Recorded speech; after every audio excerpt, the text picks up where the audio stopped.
Good morning students. अपना चल रहा था 8th चैप्टर। आज शायद ये समाप्त हो जाएगा।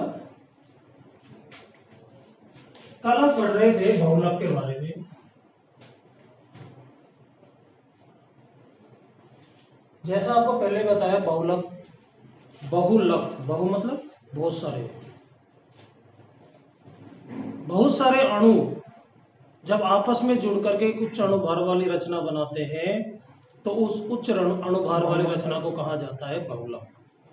ओके, और इस प्रक्रिया को कहा जाता है बहुलकीकरण या बहुलीकरण। इसमें आपको कई एग्जाम्पल बताए थे कि बहुत सारी चीजें हैं जो बहुलक से बनती है, जैसे कृत्रिम रेशे हैं, रबड़ है, प्लास्टिक है, ये सब।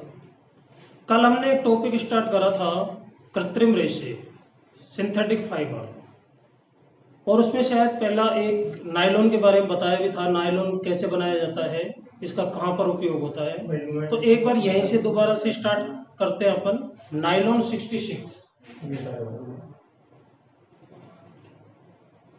नायलॉन 66 किस किस को मिलाकर बनाया जाता है? ये एडिपिक अम्ल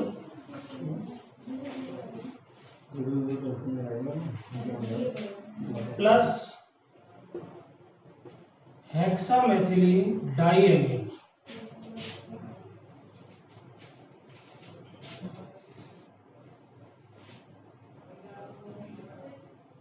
हेक्सामेथिलीन डाइएमीन। इन दोनों के बहुलकीकरण से बनता है नायलॉन 66।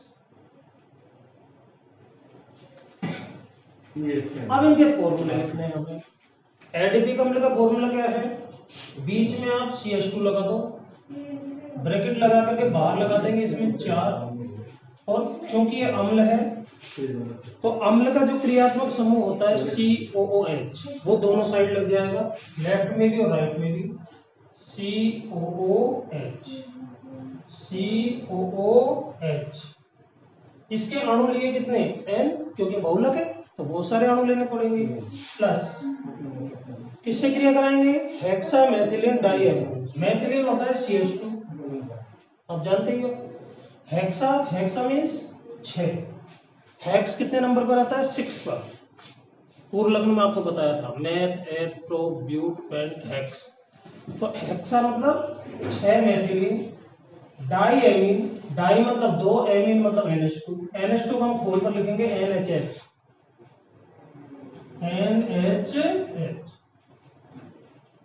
जैसे 5 को अपन लिख सकते हैं 4 + 1, 3 + 2।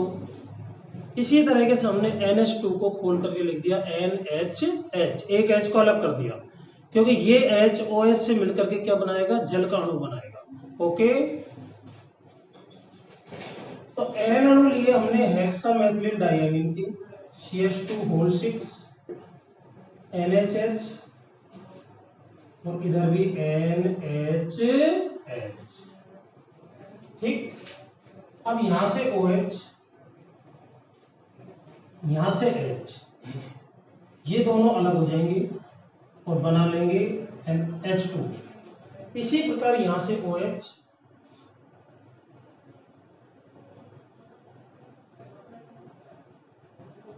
और यहां से H, ये पृथक हो जाएंगे।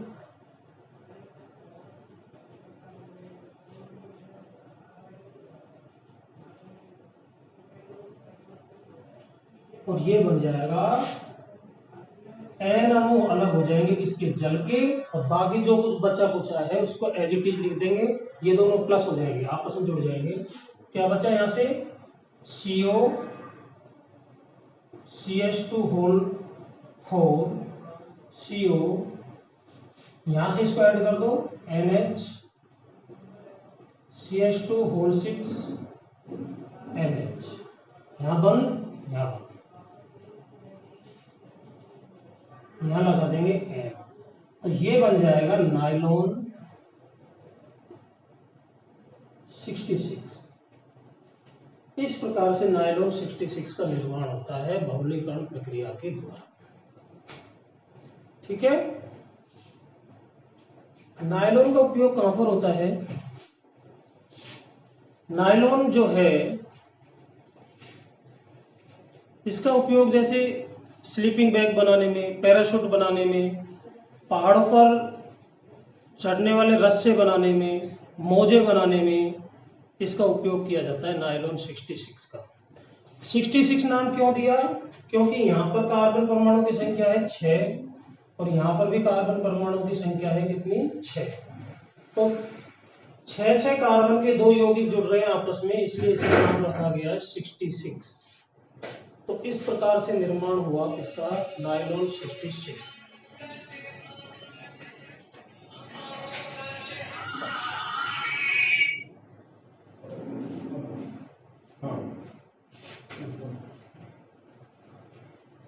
नेक्स्ट जो यौगिक आता है वो है टेरिलियम। अगले यौगिक का नाम है टेरिलियम।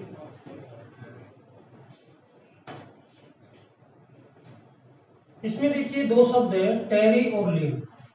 टेरी मतलब टेरिप्थेलिकम, टेरिप्थेलिक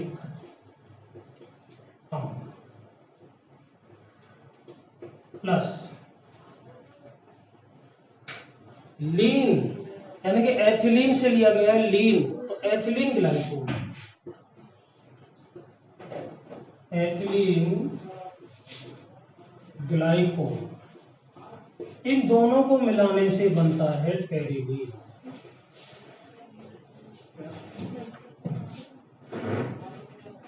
टेरी मतलब टेरिप्थेलिकम, आसानी से याद कर सकते हैं। लीन मतलब एथिलीन ग्लाइकोल, तो दोनों को मिलाने से बनता है टेरिलीन। अब इनके फॉर्मूले लिखना बिल्कुल इजी है। टेरिप्थेलिकम में क्या होता है? एक षट्भुज बनाओ इस तरह से, यहां पर आपको इसका क्रियात्मक समूह लगाना है। चूंकि ये अम्ल है, अम्ल का क्रियात्मक समूह होता है COH, COOH। संरचना में भी लिख सकते हैं, इसको अलग भी लिख सकते हैं। इसी तरह यहां लगा दो COOH। ये तो हो गया टेरिप्थेलिक अम्ल। एथिलीन जैसे हम जानते हैं एथिलीन, H प्लस इन। H का मतलब 2 कार्बन, इन का मतलब डबल बॉन्ड, और संयोजकता पूरी करेगा हाइड्रोजन। तो ये तो फॉर्मूला हो गया किसका? एथीन या एथिलीन का। अब इसमें ग्लाइकोल शब्द हो रहा है। ओल मतलब एल्कोहल, एल्कोहल का क्रियात्मक समूह होता है OH, तो यहां से OH जोड़ देंगे, यहां पर भी OH जोड़ देंगे। अब चूंकि कार्बन की संयोजकता तो रहेगी कितनी? 4, तो 2 3 और 2 5 हो गई, इसलिए हम यहां से डबल बॉन्ड को हटा देंगे क्योंकि संयोजकता 4 ही रहनी चाहिए। तो ये फॉर्मूला बन जाता है एथिलीन ग्लाइकोल का। इसको यहां लगा दो CH2 CH2 OH OH। कितने अणु लिए? N, क्योंकि बहुलकी कण है तो अनेक अणु लेने पड़ेंगे। यहां पर भी कितने अणु लिए? N। अब वैसे ही जल का अणु अलग हो जाएगा, यहां से H और यहां से OH, इनको अलग कर दो।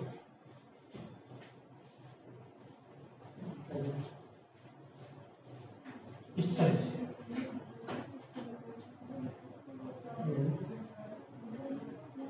इसी प्रकार यहां से OH और यहां से H,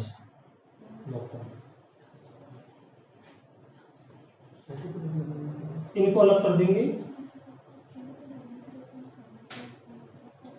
तो N अणु अलग हो गए किसके? जल के। N अणु पृथक हो गए किसके? जल के, NH2। शेष जो बचा है उसको कंबाइंड करके लिख देंगे। तो क्या बचा? षट्भुज बनाओ।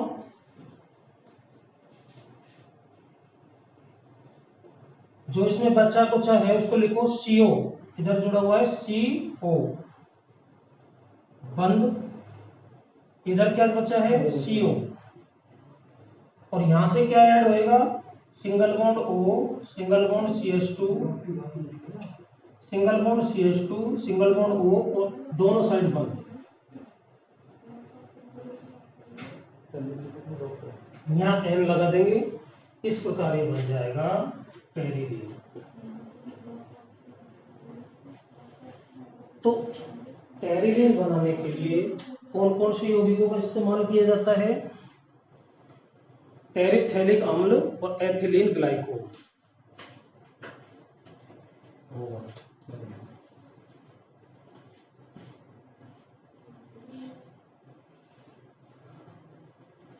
टेरिथैलिक अम्ल का फॉर्मूला बनाने के लिए एक षटभुज बनाएंगे और अम्ल के दोनों क्रियात्मक समूह दोनों साइड लगा देंगे COOH।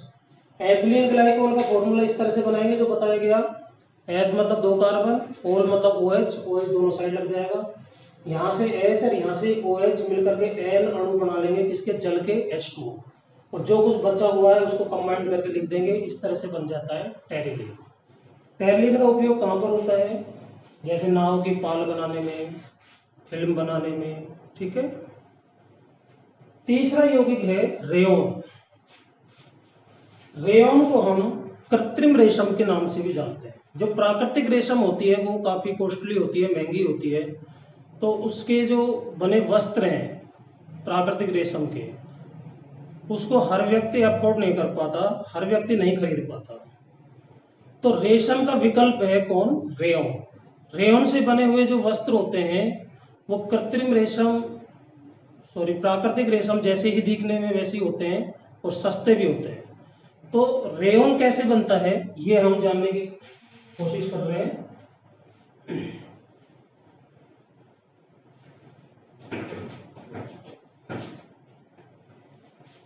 रेयोन को बनाने के लिए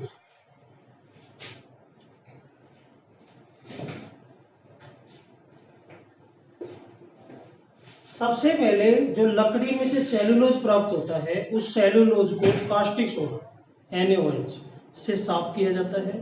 फिर उसके अंदर मिलाया जाता है कार्बन डाई सल्फाइड। क्या मिलाया जाता है? Carbon disulphide. अर्थात सेलुलोज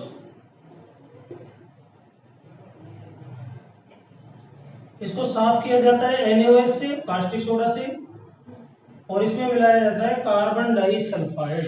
कार्बन मतलब C, सल्फर मतलब S, डाई मतलब 2। कार्बन डाई सल्फाइड का फॉर्मूला हो गया CH2। तो इसमें CH2 मिलाया जाता है, इससे प्राप्त होता है रेयोन। अब इसको बनाया कैसे जाता है वो देखते हैं। Cellulose plus NaOH plus CH2, यहां से एक मिश्रण प्राप्त होता है, उस मिश्रण को कहा जाता है विस्कोस। क्या कहते हैं? विस्कोस। अब इस विस्कोस को एक छलनीदार पात्र होता है इस तरह से, जिसमें बारीक बारीक छिद्र होते हैं,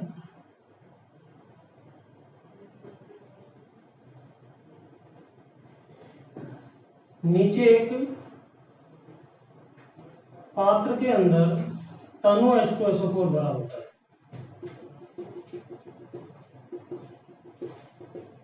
क्या होता है? तनु सल्फ्यूरिक एसिड यानी कि तेजाब।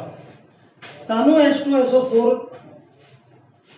इसमें भर देते हैं, फिर विस्कोस को इसमें डालते हैं। किसमें? छलनी में।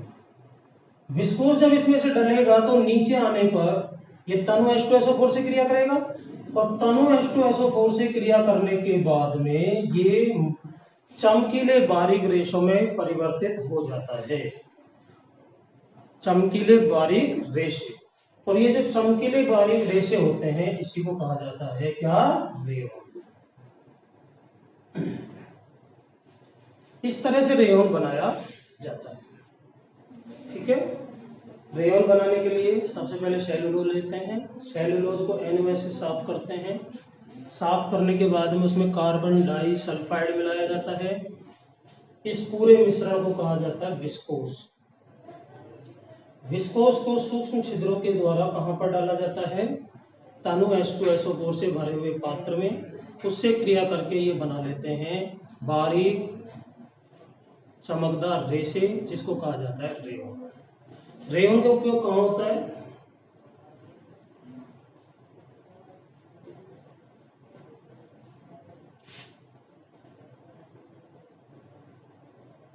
कालीन नीचे बिछाने की जो होती है, गलीचे, बेडशीट आदि बनाने में,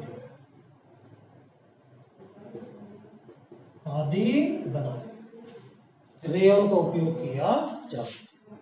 ठीक है,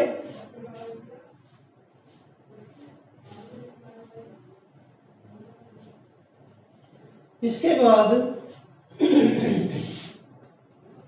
कृत्रिम रेशों के बाद में आता है प्लास्टिक।